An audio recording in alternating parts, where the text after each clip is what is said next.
Hello. आज हम जो पढ़ेंगे वो है प्लाज्मा आर्क मशीनिंग। ये एक नॉन कन्वेंशनल मशीनिंग प्रोसेस है और ये इलेक्ट्रोथर्मल प्रोसेस के अंडर आता है। थर्मल प्रोसेस जो हमने क्लासिफिकेशन की थी उसके अंदर ये कैटेगराइज है और क्लासिफाइड है। तो इसको हम ज़रा डिटेल में देखेंगे किस तरह से काम करता है। इसको PAM से भी सिग्निफाई किया जाता है। इसका मतलब है प्लाज्मा आर्क मशीनिंग। ऐसा इसका नाम क्यों है? क्योंकि इसमें हम प्लाज्मा क्रिएट करते हैं। प्लाज्मा क्या है वो मैं आपको बताऊंगा अभी। तो प्लाज्मा आर्क मशीनिंग जानने से पहले हम प्लाज्मा को जानना समझना जरूरी है कि प्लाज्मा होता क्या है। तो जब भी कोई गैस, अगर आप किसी गैस को 500 डिग्री सेल्सियस तक लेके जाते हैं तो गैस जब इतने टेम्परेचर पर पहुंच जाता है तो वो पार्शली आयनाइज्ड हो जाता है। Partially it will get in ionised. Ionised का मतलब क्या है? वो पॉजिटिव आयंस और नेगेटिव आयंस में टूट जाता है और साथ में इलेक्ट्रॉन्स, फ्री इलेक्ट्रॉन्स भी हो जाते हैं जो कि नेगेटिव आयंस ही बोल सकते हैं, और साथ में आपका न्यूट्रल एटम्स भी फॉर्म हो जाते हैं। तो ये इन चीज़ों में, इन डिफरेंट फॉर्म्स में ये डिवाइड हो जाता है, टूट जाता है, ब्रेक डाउन हो जाता है। Positive ions, negative ions, free electrons और न्यूट्रल एटम्स। तो जब ये इतने टेम्परेचर पर राइज करता है, जब इन चीज़ों से जब ये इतने 5500 डिग्री सेल्सियस पर पहुंचेगा गैस का टेम्परेचर, तो वो positive ions, negative ions, free electrons या आपके न्यूट्रल एटम में ब्रेक डाउन हो जाता है। इसी को हम प्लाज्मा कहते हैं। इसी को हम क्या कहते हैं? प्लाज्मा। और यहाँ पे हम यही प्लाज्मा क्रिएट करेंगे। अब इससे क्या होगा? जब ये प्लाज्मा क्रिएट होगा तो जैसे मान लीजिए दो इलेक्ट्रोड हैं, एक ऊपर है एक नीचे है, मान लीजिए सब प्लाज्मा क्रिएट हो गया। अब ये प्लाज्मा क्रिएट होने लगा तो इसकी वजह से होगा क्या? जो इसका प्लाज्मा का जो सेंट्रल पोर्शन है, इस सेंट्रल पोर्शन पे टेम्परेचर जो है बहुत ज़्यादा राइज कर जाएगा। It will rise up to 11,000 degree Celsius to 28,000 degree Celsius. ठीक है, तो कम से कम इतना टेम्परेचर राइज कर जाता है। और यही टेम्परेचर आपका क्या करेगा? जब हम इसको वर्कपीस पर डायरेक्ट कर देंगे, तो ये जैसे आपका मान लो प्लाज्मा आ रहा है और नीचे मैंने वर्कपीस रखा हुआ है, ये मेरा वर्कपीस है। तो जब इस पर डायरेक्ट कर देंगे, हम फोकस कर देंगे, तो क्या होगा? वो जितना हाई टेम्परेचर जब वर्कपीस पे डायरेक्ट होगा तो वो प्लाज्मा के इतना टेम्परेचर राइज होने की वजह से वर्कपीस क्या हो जाएगा? आपका मेल्ट कर जाएगा। तो जब मेल्ट कर जाएगा and it will gate vaporise, और वेपराइज हो जाएगा। तो यहाँ पे जो मैकेनिज्म है मेल्टिंग एंड वेपराइजेशन का है, हमने क्या किया? इलेक्ट्रिसिटी की हेल्प से हम ये टेम्परेचर 5500 डिग्री सेल्सियस क्रिएट करेंगे और गैस को आयनाइज कर देंगे। आयनाइज करने के बाद उससे जो उसे प्लाज्मा में फॉर्म कन्वर्ट करेंगे और प्लाज्मा फॉर्म होने की बाद उसको हम वर्कपीस पे डायरेक्ट कर देंगे, जिससे जो प्लाज्मा से जो high large amount of heat generate हुई है, जो टेम्परेचर आपका राइज किया है, वो आपका वर्कपीस को मेल्ट और वेपराइज करने में काम आता है। इसलिए आपने इलेक्ट्रिसिटी का यूज़ किया हाई हीट प्रोड्यूस करने के लिए, यानी थर्मल एनर्जी प्रोड्यूस की है with the help of electricity, and that you have used for machining. That is why it is known as electrothermal process. ठीक है, क्योंकि आपने इलेक्ट्रिसिटी से थर्मल ही एनर्जी प्रोड्यूस करी और उससे आपने मशीनिंग करी है, इसलिए इसको इलेक्ट्रोथर्मल प्रोसेस के अंडर क्लासीफाई किया गया है। आई होप आपको समझ में आ गया होगा। अभी किस तरह से करते हैं वो हम थोड़ा सा डायग्राम में समझेंगे। तो प्लाज्मा आप समझ गए हैं कि गैस का ब्रेकडाउन होना positive ions, negative ions, free electrons और न्यूट्रल एटम्स में, और इसी के ब्रेकडाउन को हम क्या कहते हैं? प्लाज्मा कहते हैं। इसकी उसको करते क्यों है? क्योंकि इससे हमारा जो हीट जो है बहुत ज़्यादा प्रोड्यूस होती है, टेम्परेचर बहुत ज़्यादा राइज कर जाता है, जो कि मैंने आपको बताया कितना टेम्परेचर राइज करता है, nearly 11,000 degree Celsius to 28,000 degree Celsius, जो कि यहाँ पे आपका लिखा हुआ है। ठीक है, तो अब हम क्या करेंगे, किस तरह से डायरेक्ट करते हैं वो थोड़ा सा डायग्राम में हम देखते हैं। तो जैसे ये डायग्राम आपको दिख रहा होगा, ठीक है, मैं आपको यहाँ समझा देता हूँ। ये आपका इलेक्ट्रोड है, ठीक है, ये आपका इलेक्ट्रोड है, ठीक है, और ये इंसुलेशन लगा रखा है ये हीट को रोकने के लिए कि ऊपर की तरफ ना जाए हीट। अंदर ये चैम्बर है, नोजल है ये पूरा, ठीक है, नोजल का ये टिप है, ये नीचे वर्कपीस है। हमें यहाँ पे आपके वर्कपीस को कटिंग मशीनिंग करनी है, और यहाँ से एक पैसेज दिया हुआ है नोजल के अंदर गैस और मिक्सचर को फ्लो करवाने का। ये किस लिए होता है वो मैं आपको बताऊंगा। और ये आपका डायरेक्ट से पावर सप्लाई है जो आपका डीसी सप्लाई देगा, ठीक है, और पॉजिटिव और नेगेटिव टर्मिनल है ये डीसी पावर सप्लाई का। नेगेटिव टर्मिनल आपका इलेक्ट्रोड से कनेक्टेड है, ठीक है। और जो पॉजिटिव टर्मिनल है आपका, वो जो नोजल है उसके टिप से कनेक्टेड है, वो वर्कपीस से भी कनेक्टेड है और आपके नोजल के टिप से, बॉटम नोजल का जो बॉटम है और वो या टिप है उससे हमने कनेक्ट कर रखा है। तो जनरली जो स्पार्क होगा हमारा वो इलेक्ट्रोड, क्योंकि नेगेटिव टर्मिनल से कनेक्टेड है और पॉजिटिव टर्मिनल से नोजल का टिप कनेक्टेड है, तो स्पार्क जो होगा वो हमारा सबसे पहले ये इलेक्ट्रोड और ये आपके नोजल के बीच में होगा।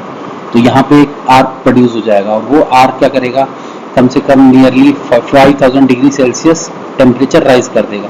तो डीसी पावर सप्लाई जैसे ही हम देंगे तो ये इलेक्ट्रोड जो जनरली हमारा किसका होता है, जनरली हमारा ये इलेक्ट्रोड जो होता है वो टंगस्टन का होता है। टंगस्टन मटेरियल का यूज करते हैं हम इस इलेक्ट्रोड को बनाने के लिए, नॉन कंज्यूमेबल होता है, ठीक है। और ये जैसे आपने जैसे ही आर्क स्ट्रक किया, पावर सप्लाई दी, तो आर्क प्रोड्यूस होता है किसके बीच में, इस इलेक्ट्रोड के टिप और नोजल के टिप के बीच में। तो यहाँ पे आपका जो आर्किंग है वो प्रोड्यूस हो जाएगा। तो मैं जरा दिखा देता हूँ ऐसे, जैसे मान लीजिए ये आर्किंग प्रोड्यूस हुई, तो जैसे ही आर्किंग प्रोड्यूस होगी तो यहाँ पे फ्लो ऑफ इलेक्ट्रॉन्स होने शुरू हो जाएंगे। तो अगर मैं आपको इसे जूम करके दिखाऊं तो यहाँ पे जो इलेक्ट्रॉन्स होंगे, ठीक है, ये इलेक्ट्रॉन्स होंगे, ये फ्लो करके नीचे आने लगेंगे इस तरह से कई सारे, और इनकी वजह से जो हाई वेलोसिटी इलेक्ट्रॉन जो फ्लो करेंगे और इनसे जो टेम्परेचर है कितना राइज कर जाएगा, नियरली अबाउट 500 डिग्री सेल्सियस, 5000 या 5500 डिग्री सेल्सियस। और साथ में हम क्या करेंगे, साइमल्टेनियसली गैस सप्लाई करेंगे इस पास थ्रू, यहाँ से जो आपने पोर्ट लगा रखा है, पैसे दे रखा है, वहाँ से आप गैस को फ्लो कराएंगे। जनरली जो गैस हम यूज़ करते हैं वो आर्गन गैस होती है, नाइट्रोजन यूज़ करते हैं, नाइट्रोजन, आर्गन, हाइड्रोजन भी यूज़ करते हैं, नाइट्रोजन हाइड्रोजन का मिक्सचर या आपका आर्गन हाइड्रोजन का मिक्सचर।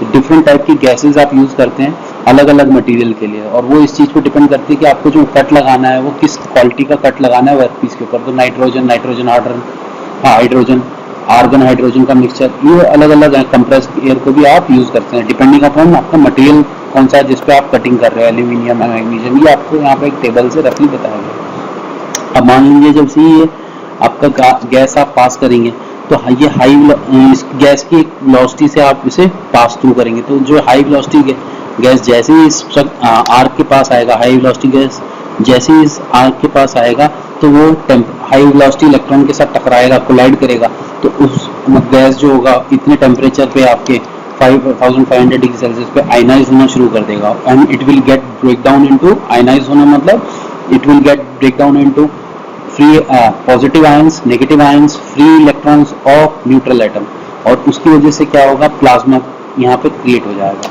तो जब यहाँ पे प्लाज्मा क्रिएट हो जाएगा तो इसके सेंटर यहाँ पे जो है हीट आपका कम से कम 11000 डिग्री सेल्सियस से लेके आपका 28000 डिग्री सेल्सियस तक राइज कर जाएगा। ये जनरली टेम्परेचर जो है सेंट्रल पोर्शन पे होता है प्लाज्मा, और जैसे ही प्लाज्मा फॉर्म होता है तो आपका प्लाज्मा नोजल से बाहर आएगा और इसे हम क्या कर, ये कंसंट्रेट हो जाएगा, और जहाँ पे आपको वर्कपीस में मशीनिंग करनी है वहाँ आप मशीन कर सकते हैं। तो ये इसका फ़ायदा है। जैसे ये प्लाज्मा आपका किसी भी वर्कपीस पे स्ट्राइक करेगा इतना हाई टेम्परेचर पे, तो कोई भी कैसा भी मटेरियल हो, कितना भी हार्ड मटेरियल हो, उसको वो कट कर देगा।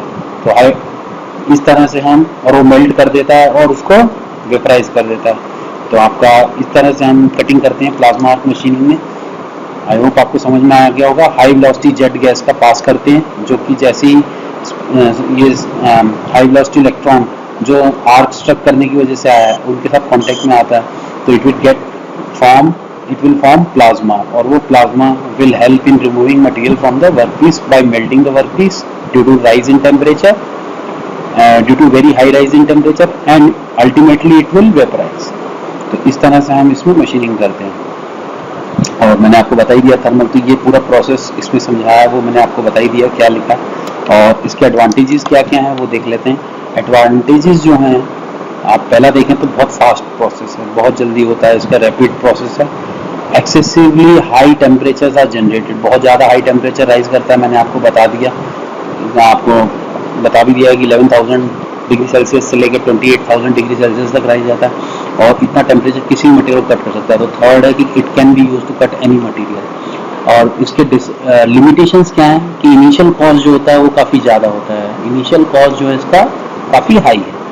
और एडुकेट सेफ्टी प्रिकॉशंस हमें लेने पड़ते हैं, बड़ी सेफ्टी इसका ध्यान रखना पड़ता है जब हम इसे यूज़ करते हैं। तो ऑपरेटर के लिए ध्यान रखना बहुत ज़रूरी है, नहीं तो नुकसान कुछ खतरा हज़ार्डियस रहता है, खतरनाक नुकसान पहुंचा सकता है ये। तो इस चीज़ का आपको ध्यान रखना पड़ेगा इसको यूज़ करते वक्त, सेफ्टी प्रिकॉशन बहुत ध्यान रखना। वर्क सरफेस जो है वो मेटलर्जिकल, क्योंकि बहुत ज़्यादा हाई हीट प्रोड्यूस हो रहा है तो वर्क प्लेस के सरफेस पे हीट इफेक्टेड जोन एरिया बना सकता है और आपका मेटलर्जिकल चेंजेस उसके कॉन्फ़िगरेशन को भी चेंज कर सकता है, उसका मेटलर्जिकल चेंजेस कॉज कर सकता है। तो ये भी एक इसकी प्रॉब्लम है। और एप्लीकेशन क्या है, एप्लीकेशन में जो आपका स्टेनलेस स्टील है, नॉन फेरस मेटल है जैसे एल्यूमिनियम वाला है, इनको कट करने के काम आता है, ठीक है। और जनरली पर्टिकुलरली स्पेशली इनमें जब प्रोफाइल कटिंग करनी हो, किसी भी तरह की प्रोफाइल आपको देनी हो कटिंग करते हो, तो वो भी आप प्लाज्मा आर्क मशीनिंग से बहुत आराम से दे सकते हैं, बहुत इजीली आप इसको कट प्रोफाइल इसमें कट कर सकते हैं। और इसकी फिजिबिलिटी क्या है कि वाटर के अंदर अगर आपको काम करना है तो सबसे बड़ी बात यह है कि प्लाज्मा आर्क मशीन को वाटर के अंदर भी आप हेल्प कर सकते हो कटिंग करने के लिए। तो इसीलिए इसी वजह से इसके यही एडवांटेज की वजह से ये शिप यार्ड में भी बहुत ज़्यादा यूज़ होता है, ठीक है। अदर इंडस्ट्री में भी बहुत यूज़ होता है, कैसी जैसे nuclear power plant and chemical industry. तो न्यूक्लियर पावर प्लांट और केमिकल इंडस्ट्री इन सब में इसका इस्तेमाल होता है।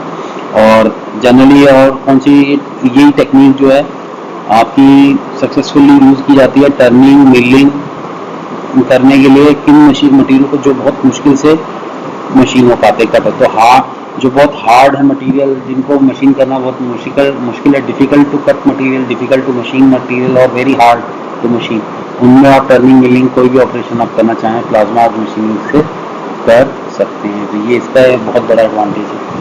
आई होप आपको समझ में आ गया होगा।